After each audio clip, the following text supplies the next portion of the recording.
At the beginning of his turn, the corporation player decides to res his previously installed pad campaign.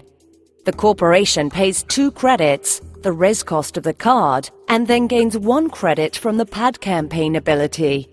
The corporation player will gain 1 credit at the beginning of his turn as long as pad campaign remains in play. Next, the corporation player draws Hostile Takeover from R&D and spends his first click to install it as a new remote server. He then spends his second and third clicks plus 2 credits to advance Hostile Takeover in order to meet its advancement requirement. Once an agenda's advancement requirement has been met, it can be scored at any time. The credits used to advance the agenda are considered spent and are returned to the token bank. When scored, Hostile Takeover gives a bonus of 7 credits. However, Hostile Takeover also gives the corporation 1 bad publicity, which gives the runner 1 free credit at the beginning of each run. The runner may spend these credits during his run as if they were in his credit pool, but any unspent bad publicity credits return to the token bank at the end of the run.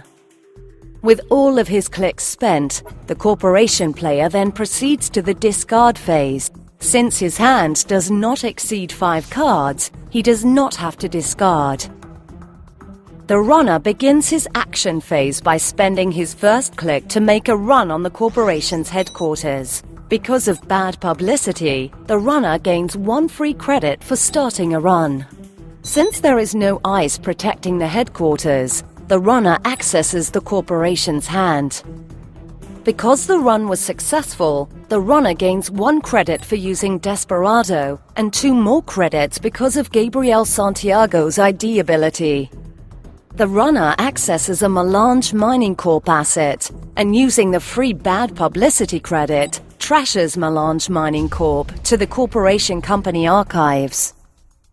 The runner spends his second click and 1 credit, the install cost of the card, to install his Armitage code-busting resource. Once the resource is installed, 12 credits are placed on Armitage code-busting.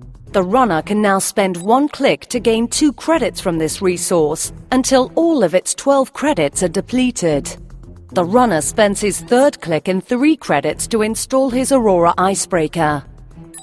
The runner spends his final click to make a run on R&D, and because of bad publicity, gains 1 additional credit to use during the run. The corporation's wall of static, which is protecting his R&D, has a strength of 3, while the runner's newly installed Aurora only has a strength of 1. An icebreaker cannot break any subroutines on a piece of ice with a higher strength.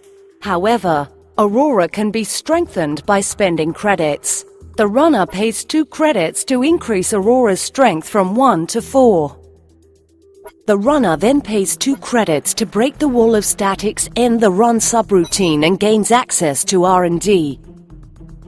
Because the run is successful, the runner gains 1 credit from Desperado's ability. The runner accesses the top card from R&D and reveals a Private Security Force agenda card. Whenever the runner accesses an agenda, it is stolen and immediately scored by the runner. The runner is then out of clicks, so his action phase is over. Since he is under the hand limit of 5 cards, the runner does not have to discard during the discard phase.